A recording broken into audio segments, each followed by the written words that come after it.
Good morning to you all. At the outset, I'd like to thank Dr. Ira Shah and Dr. Deshmukh for the invitation to speak to my partners, I would say. As obstetricians, neonatologists and pediatricians are always important partners for us.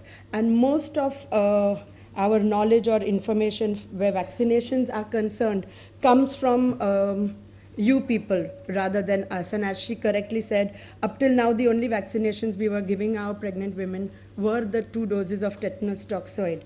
What I'm going to do today is basically just go through some guidelines regarding the recent developments in immunization practices in pregnant women.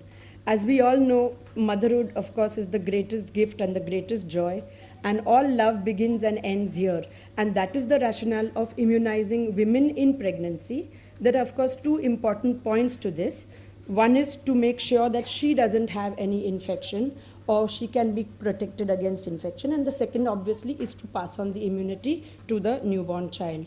Today, we are going to basically focus on Tdap, influenza, which the previous speaker has made my life very easy, and hepatitis B. And additionally, I thought I would also look at MMR and Varicella and also HPV as regards their use in pregnancy.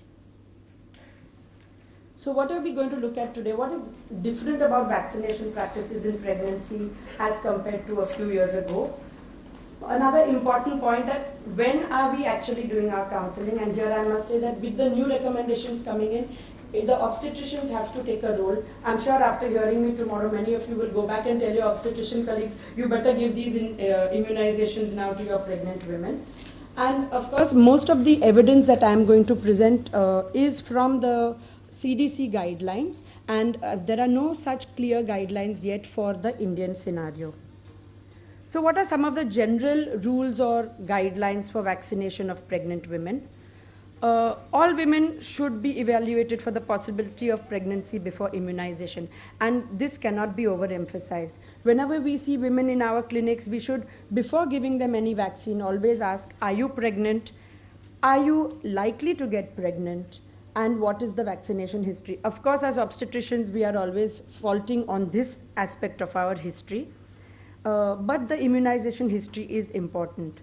And a very broad rule, which all of you know, live viral vaccines are contraindicated in pregnancy. But despite numerous studies, the risk is largely theoretical and not really proven that the live vaccines are going to cause some major teratogenic effects.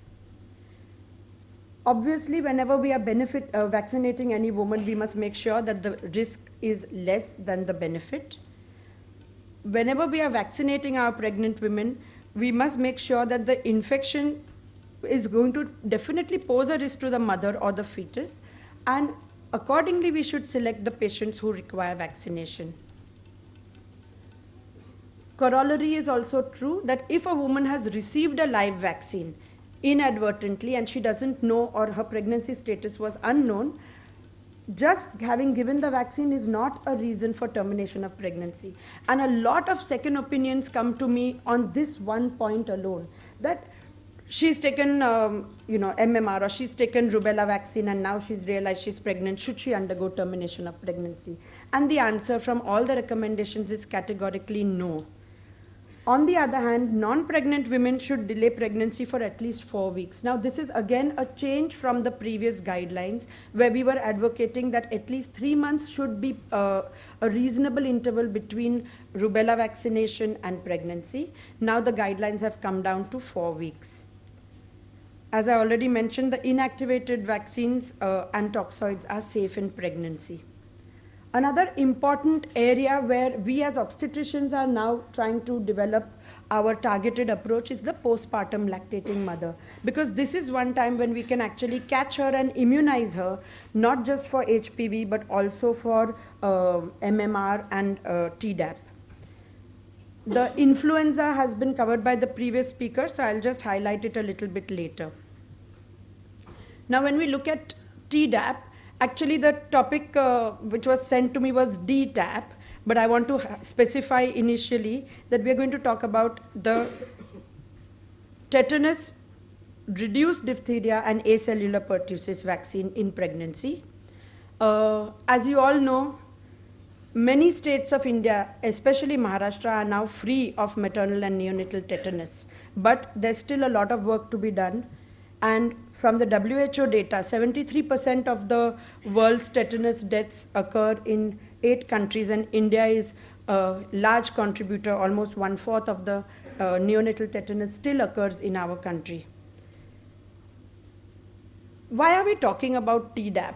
If you look at the other end of the spectrum, we haven't even been able to effectively give 2 doses of tetanus toxoid, folic acid, and antenatal coverage to all our pregnant women. And in fact, there have been recent articles which say that forget the folic acid, forget the antenatal care. Even if you are able to give a single dose of tetanus toxoid to the pregnant mother, you would have averted a lot of neonatal tetanus deaths. Basically, worldwide, of course, when we talk about pertussis, which is the other component of the newer vaccine, the figures are astounding, almost 2 lakh deaths in children per year. And despite high coverage with vaccination, it is one of the leading causes of deaths. I need not tell you this part of it. But one of the reasons why Tdap immunization has come in is because there is a decrease in the uptake of vaccination and compliance in the younger children also. So here, just to clarify that Tdap is approved for children up to the age of 7, and Tdap, which has a reduced dose of both diphtheria and pertussis, is approved for adolescents starting at the age of 11 and also adults up to the age of 64. Current recommendations is that everybody needs a booster, and the booster should not be tetanus, rather it should be TD. So in certain situations, if you don't have the Tdap, you can opt for TD rather than tetanus toxoid alone. And an important concept that I want to introduce is the cocooning concept, and this is the main reason why we are immunizing our pregnant women. Obviously, this cocooning is a strategy to vaccinate pregnant women. Initially, the CDC guidelines recommended that you should vaccinate postpartum mothers so that she would be able to provide immunity to her newborn child for the first 6 months or so. And now the most recent guidelines include pregnancy vaccination as well. Initially, since 2005, when the Advisory Committee for Immunization started recommending Tdap, they said it should be given only to postpartum mothers, because the cocooning will at least protect the child in the first 6 months of life. Similarly, they mentioned that everybody who is likely to be in close contact with the infant, that is the other adolescents in the family, the siblings, the fathers, the grandparents, as well as healthcare workers who are going to handle the children, should also have a single dose of Tdap if they have not previously received the vaccine. And ideally, this vaccine should be given at least 2 weeks prior to either the close contact to the infant or at least 2 weeks prior to the birth of the child.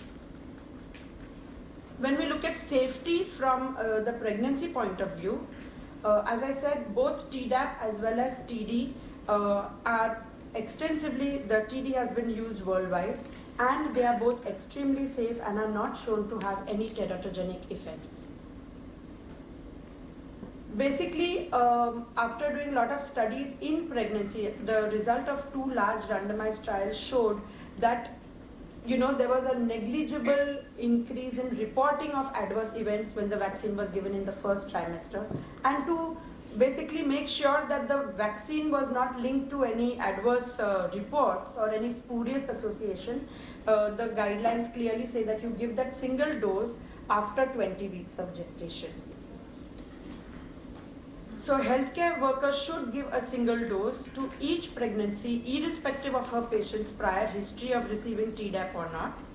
And the best time to give it is in the 3rd trimester. So 27 to 36 weeks is what CDC recommends, and the RCOG guidelines say 28 to 34 weeks.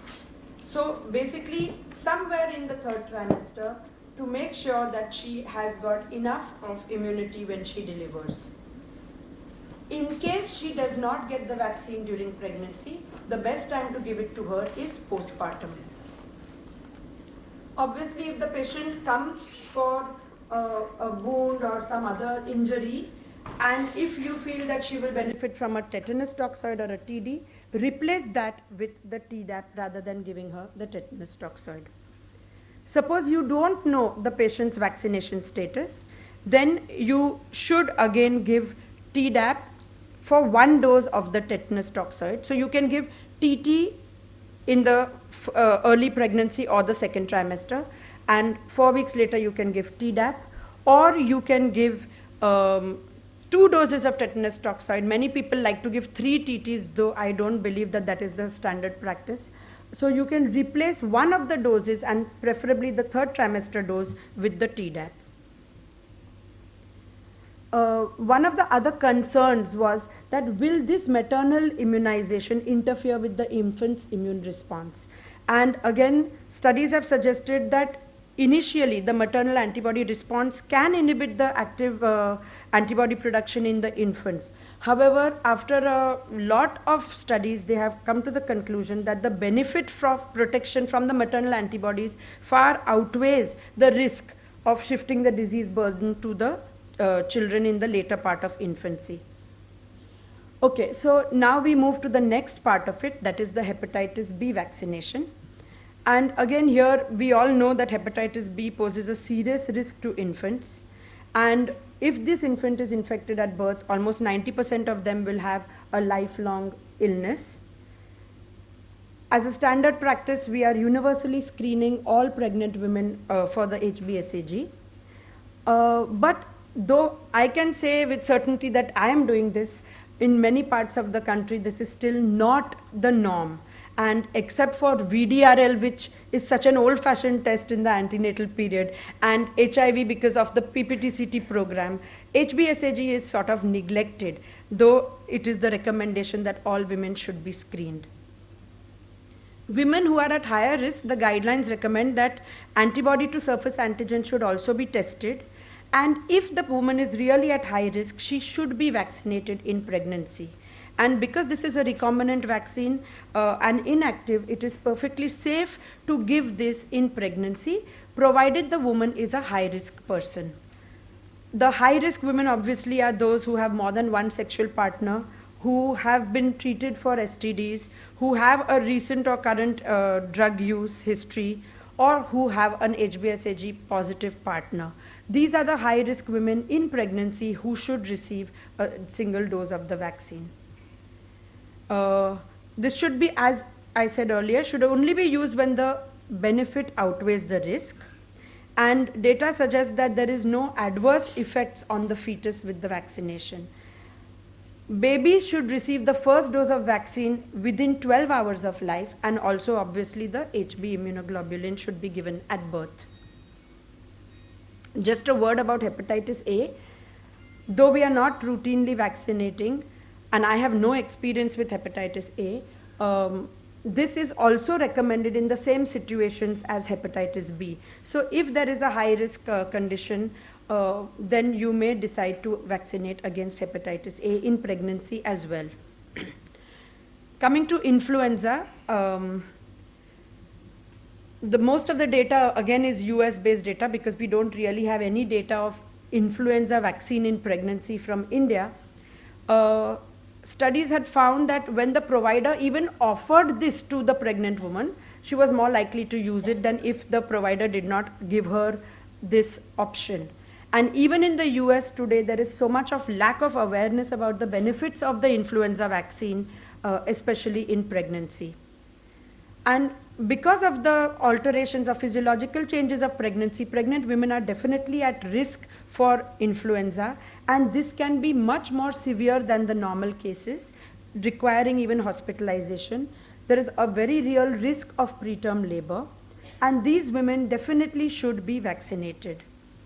Again, the previous speaker mentioned about the season and the criticality of taking it at the time of the peak influenza season, but the recommendation is that if the woman is likely to deliver in the next 6 months, she's better off getting the influenza shot.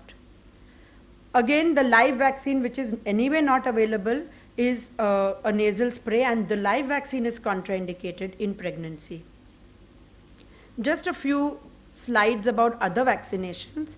Congenital rubella syndrome, is the only one up till now where we as obstetricians were a little bit vigilant, and we wanted our mothers to be screened and ideally to receive the rubella vaccine before pregnancy.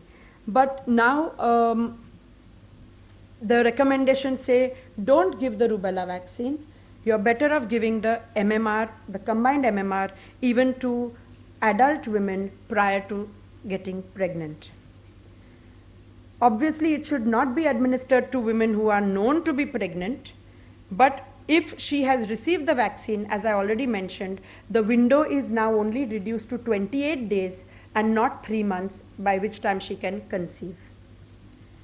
Routine pregnancy testing is not recommended before administering the vaccine. If the patient has inadvertently taken the vaccine, this is not an indication for termination of pregnancy. And the most important, that if a woman who is susceptible but not vaccinated, she should be vaccinated as soon as she delivers. Just another slide on varicella. Again, this is one vaccine which is contraindicated in pregnancy. And non-pregnant women should avoid pregnancy again for a month before attempting to get pregnant. Very often we have cases who come to us, my neighbor, my child, somebody has got chickenpox and I'm pregnant. So what is the standard recommendation or advice? I just thought it was worth mentioning here. Obviously, immunization as the best form of prevention prior to pregnancy. But a pregnant woman who is not protected, you can advocate vaccination of her close contacts during the pregnancy. And postpartum, as soon as she delivers, she should receive the first dose immediately postpartum and the second around 6 weeks later. Certain vaccines cannot be avoided. Even though they are contraindicated in pregnancy, in case the patient is at risk for pneumonia or meningitis, etc., in certain situations, in ICU setups, pneumococcal and meningococcal vaccine may be given. Similarly, yellow fever. If a patient who is pregnant is traveling to an area which is endemic for yellow fever and the national guideline says that she has to be vaccinated, then she may be vaccinated, though otherwise yellow fever vaccine is contraindicated in pregnancy. The same for the rabies vaccine. Obviously, if she has been bitten, she has to take the vaccine. So these are certain special situations where we have to counsel the patients adequately and she should be given the vaccination. Just a word about HPV vaccination. As obstetricians, we are definitely very, very interested in making sure that our women understand the need for HPV vaccine. And I think pediatricians are doing a wonderful job because they are in fact giving most of the vaccines and very few patients are left for us to vaccinate. But HPV vaccines are not recommended for use in pregnancy. If she is found to be pregnant, then if she has received even 1 or 2 doses prior to pregnancy, she can take the 3rd dose after she has delivered in the postpartum period. As I mentioned, the postpartum period now becomes a crucial period for us for many interventions, including vaccination and family planning. So this is the period that everybody is now really focusing on. So when should we counsel? Ideally, of course, I would like a patient to come to me before she gets pregnant or before she initiates sexual activity or when she's contemplating marriage. And if that is the case, this is the best time when I could check her immunization history and other things which I routinely do, like rule out anemia, rule out a thyroid, hypothyroid problem, because we are seeing a lot of that now in our young girls. And this is the best time when I could vaccinate her, advise her, counsel her. Suppose I see her in the antenatal period, definitely I should be looking at giving her the influenza and the Tdap. Intrapartum, of course, there is no role for counseling. Immediately postpartum, I should be giving her all the vaccines which are available. This is just a summary before pregnancy, and I just thought it was important because this is from the latest 2013 CDC guidelines, that hepatitis A and B before pregnancy, HPV before pregnancy, influenza before pregnancy, MMR before pregnancy, Tdap and varicella before pregnancy. During pregnancy, if she's at risk, hepatitis A and B, definitely influenza, and definitely a single dose of Tdap in the 3rd trimester. After pregnancy, again HPV, influenza, MMR, Tdap, and varicella. Just my last slide, that postpartum vaccination is extremely safe. It does not interfere with breastfeeding, and she can be vaccinated for MMR, chickenpox, Tdap, influenza, all in the postpartum period. So I thank you all for a patient hearing.